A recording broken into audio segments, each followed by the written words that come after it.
No.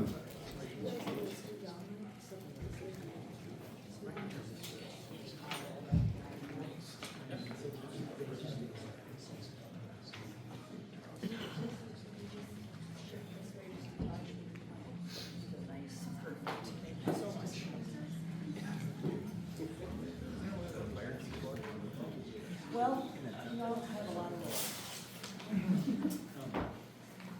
Let's see, today must be.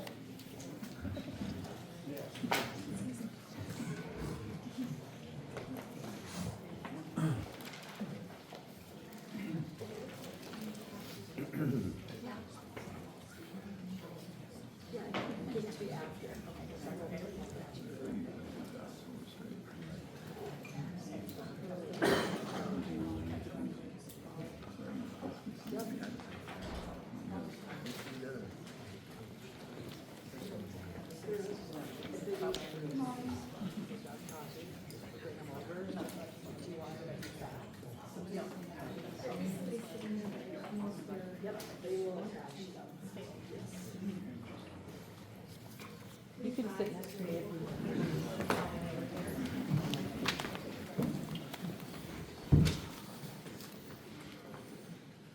Pledge allegiance to the flag of the United States of America and to the republic for which it stands, one nation, under God, indivisible, with liberty and justice for all.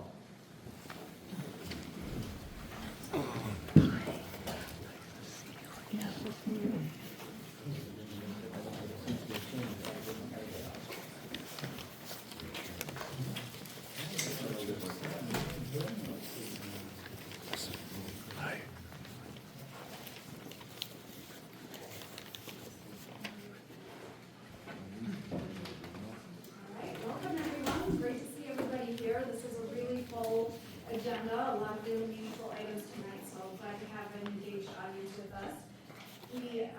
This is the November 18th City Council meeting, and pleased to have you all here. We do take breaks every 90 to 120 minutes, opening items as needed. All right, we begin every meeting with an open comment period. This is an opportunity for anyone from the public to speak on items that we will not be taking public testimony on later in the agenda during the public hearing. So just note, if you did sign up on this blue form, you are not planning to speak on an issue that is a public hearing later in the meeting. So just want to make sure everybody's aware of that. Each person has up to 2 minutes for a total of 20 minutes, and it looks like we have about exactly that tonight of those signed up, so that's great. I will be keeping track of time through a variety of methods. There's a little stoplight right here that turns yellow, I think, with 30 seconds left, and then there's also a wall clock. Just know that if I interrupt you to ask you to wrap up, it's because we want to make sure everybody who would like to speak has an opportunity to speak. As always, I'd ask that you address me as the presiding officer, and that we welcome your feedback on city issues, but we ask that you deliver those respectfully. We also encourage you to limit comments generally to topics that are within the scope and jurisdiction of the council's ability to affect policy. Council members and staff do not respond during public comment, but if there's something you'd like us to follow up on, either council or staff, please make sure Clerk Giesler over here at the desk has your contact information, and similarly, if you have items to hand out, please deliver those to the clerk and she'll make sure that we receive them. Otherwise, I will go ahead and call you up in the order that you've signed up. Please state your name clearly, and then I think the microphone needs to be turned on, so the first person, please do press the button to turn on the microphone. And I have a Tammy Mitchell. Oh, that's me. Please do come on up. I wasn't expecting to be first, but thank you. You are first. So there should be a little button right there on the microphone. This one? Yes. Perfect. Okay. Perfect. Please introduce yourself, and you have 2 minutes. Okay. Hi, my name is Tammy Mitchell, and my items seem unsightly to you. That's because I'm homeless. I am a citizen, and I believe I do count. And Councilwoman Kirkpatrick came out to make us feel like we did count when it came to voting day. So I am here to petition the city of Rochester for a tiny home shelter, sort of like the one that Aviva Village has. They have in Minneapolis. We already voted on Liberty Village as a name, and I would like to read some of the information I have found to you. We, the people of Rochester, Minnesota, are of the understanding that the homeless have a tendency to a life expectancy of 30 years less, approximate age 50, than the general population. Homelessness takes a huge toll on the health of older people. Over an average of 55 months, unhoused people 50 years and older in Oakland, California died at a rate of 3.5 times greater than their housed counterparts in the city. Even the Journal of Medicine, JAMA, wrote up about this. It was called Project, the Hope Home Study. And it talks about how homeless people are more likely to die from things that you'll get over in a week because you have a bed to sleep in and rest up. You have a way to take your medications. We don't have that. If we had an Amigo Village style setting here, we would have more access to that. I also put in here, we also want some of the trash so often left behind by the homeless without a proper way of disposing of their used items to be contained in a way where an overseer can remedy the issue. We don't have trash like you do. We don't have someone picking up our trash. We have to use the receptacles outside, and I understand how unsightly that can get. Imagine how embarrassing it is for us, though. This is our own personal stuff that we have to throw away in a public receptacle. Thank you. We Ms. don't even Mitchell. have that. Appreciate your comments. It's time to, Oh, your I'm time is sorry. up. Yep, Is my time over? your time is over, but Thank thank you you. for your comments. Kenneth Malnar? Yeah, how you doing, everybody? Thanks for your time, thanks for allowing us to come in and say what we gotta say. I've been homeless a couple times on and off over the years. I've had a few jobs on and off. It just makes it really tough, for us to be homeless. You guys have, you gave us a little bit of amenities. It's very nice that we have that, with the Warming Center and, the Salvation Army with the overflow.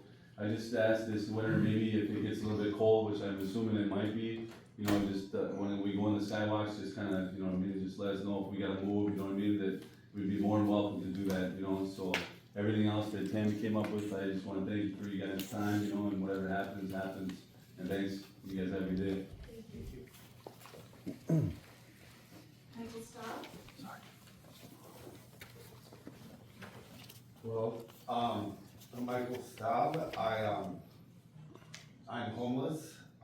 Never in my life did I imagine I would become into this situation, but it happens, I had a job, all that, and I used drugs, but it brought me into a state where I was depressed, and I got on the streets, but it's difficult living, being homeless. It's, the amenities are good here, the landing, the Salvation Army, but like the people are just like everyone else, they're just they have issues and problems, that they don't really know how to deal with it, and there's stuff, like people's things that are important to them, and like when they have to move around and they lose it, it's just all together bad, especially now that it's getting cold. It's not fun staying outside. If you get trespassed from the warming center or something like that, you get like 21 days and there's no other place for people to go. And it's cold out there. I stayed outside for 14 days and I don't want to do it again. It's not fun. And I think if they get these huts, they'll have a place to put their stuff and feel like they, a little better about themselves, to be better, and not, so, feel like you're like not heard or just unappreciated or you don't matter. But, thank you. Thank you for speaking. Paul Gillis Jr.? Thank you, Miss. My name is Paul Gillis Jr. I've been homeless for a while, and the problem that I've seen is that most people that come into Rochester, don't have a place to really stay. There's the,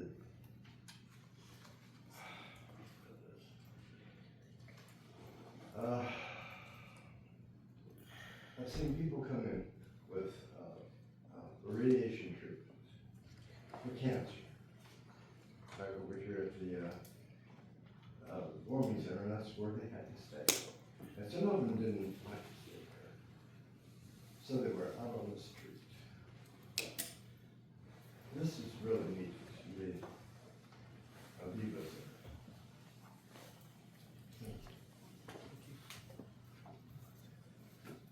Amy Garrettson.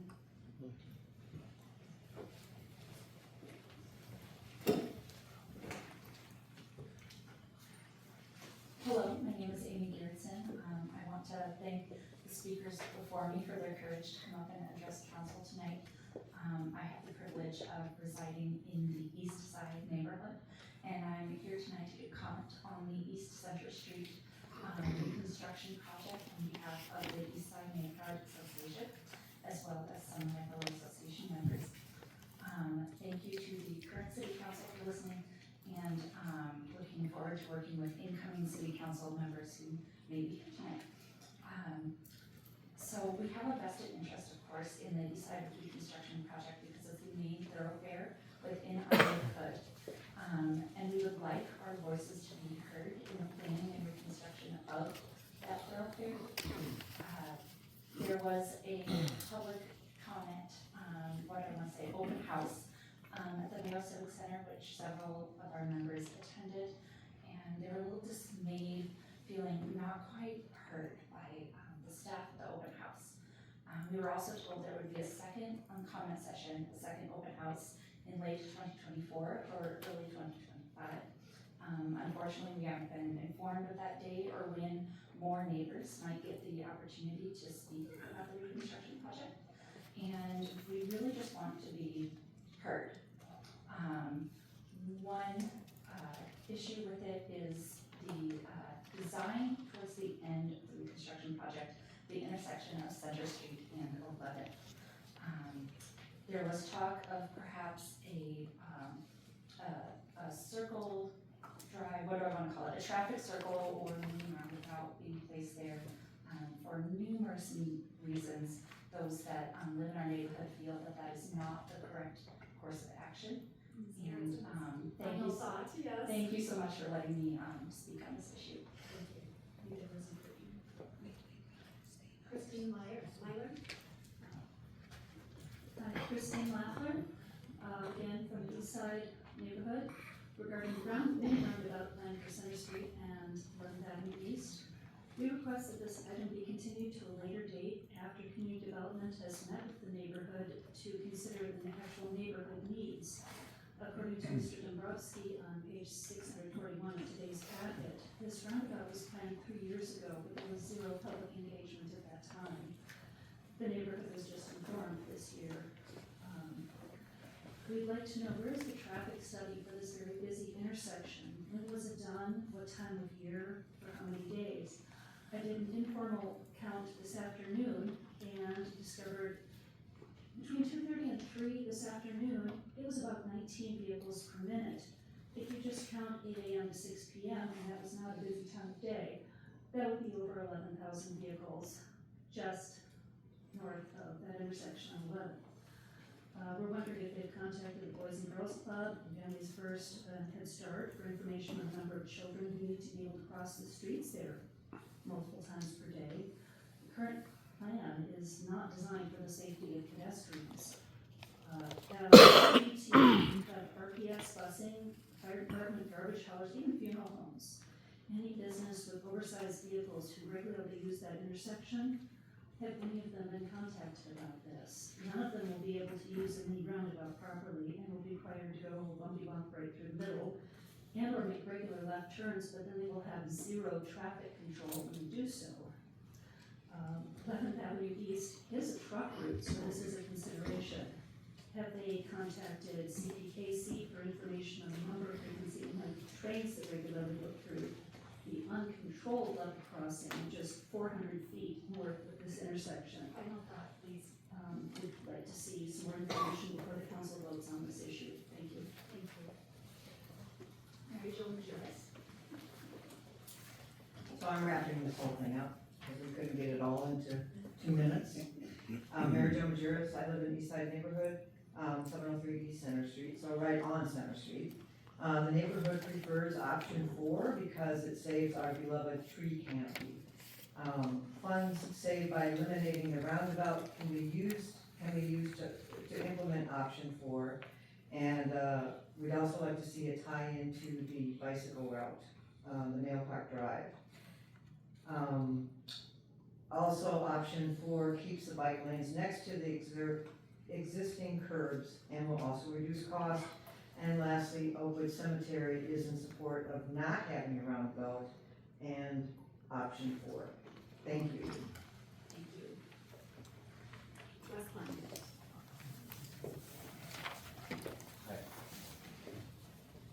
Thank you. And I wanted to congratulate all the Democrats on their victories in the Rochester city elections and on school board elections. And one of the great things that happened in this election is that we saw that there's no such thing as nonpartisan politics inside the city limits of Rochester or indeed inside the limits of Homestead County.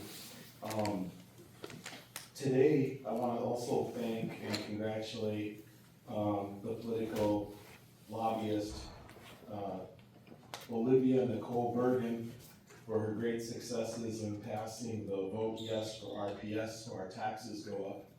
And a lobbyist, as defined by the Minnesota State Finance Board, is a person who's paid more than $3,000 a year from all sources for lobbying, a person who spends more than $250 on lobbying, or a person who spends more than 50 hours in any month lobbying. And Olivia Bergman had a really nice website. I congratulate her on doing that. It was to raise our property taxes, and I know the city's about to raise our property taxes again too. And the county's gonna raise our taxes by implementing new ways of gauging the property values. So our taxes are going up in 2 ways. But Olivia Bergen's website was Vote Yes for RPS. It had 285 likes. It had 549 followers. It did a lot of good political action. The tax raises increased in them, and then now it's suddenly gone.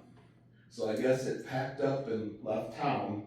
But I think that maybe the federal government can help us understand this. I've been talking about political action groups and nonprofits in Rochester for going on 3 or 4 years. I was impressed that even Joe Powers noticed and a lot of other people noticed. We have dark money in Rochester we need to audit. Thank you, Wes Lund. Barry Skolnick.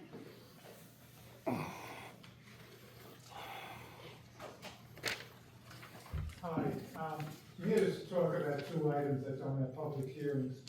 One of them is the crow abatement. I'm just very concerned as a downtown resident about how people will be frightened, scared, and maybe woken up out of their sleep from the noise of the crow abatement procedures. And I'm just hoping when you discuss what's gonna happen, I care about our visitors, and I obviously care about the downtown where I live and sleep, and I'm just very concerned, will there be ricochets from these projectiles, or even if there aren't, what's the sound level, what will the hours be that these people will be doing this, and how close will they get to our windows where our families are?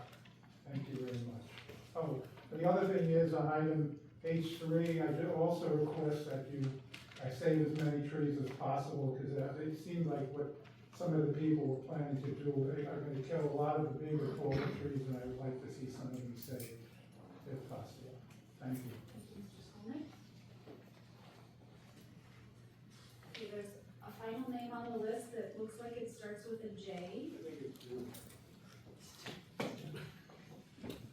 Did you figure just at this point they recognized your writing? I'm sorry, I'm not a doctor, but my signature looks like it. I was a combat medic. That's close I got.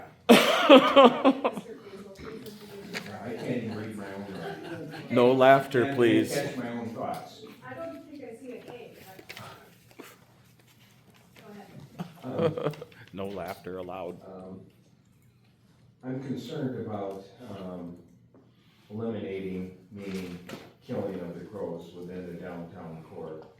I must suggest that before any such actions take place, as Quarry Hill, Audubon Society, Friends of Silver Lake, Isaac Walton League, Nature Conservancy and related organizations, as well as the current school children who will be our next voters and leaders, been consulted with and signed off on such actions. I think it would be an excellent thing for the public schools to take on, or private, to take on debates as to what is the best plan, so that they become a participant and feel as though they are participant in such killings that take place here. I would just assume that we feel as though that we have superior intellect to try and decide that we can take these actions and feel comfortable in doing so. So what's next? Falcons, hawks, songbirds, squirrels, possums, cats, dogs, because they might be an inconvenience? How dare we think that we can make these decisions and to kill these animals that are here because of the BTUs that are within our valley where we live. They have found it very comfortable to be here, same as us, but we don't want them here because it's an inconvenience. Now, I'm speaking on the behalf of Oakwood Cemetery regarding the roundabout. We are not in favor of it. We have many vaults and many vehicles that come in there, and it would be an inconvenience. So we do not support that. We support number 4. Thank you very much.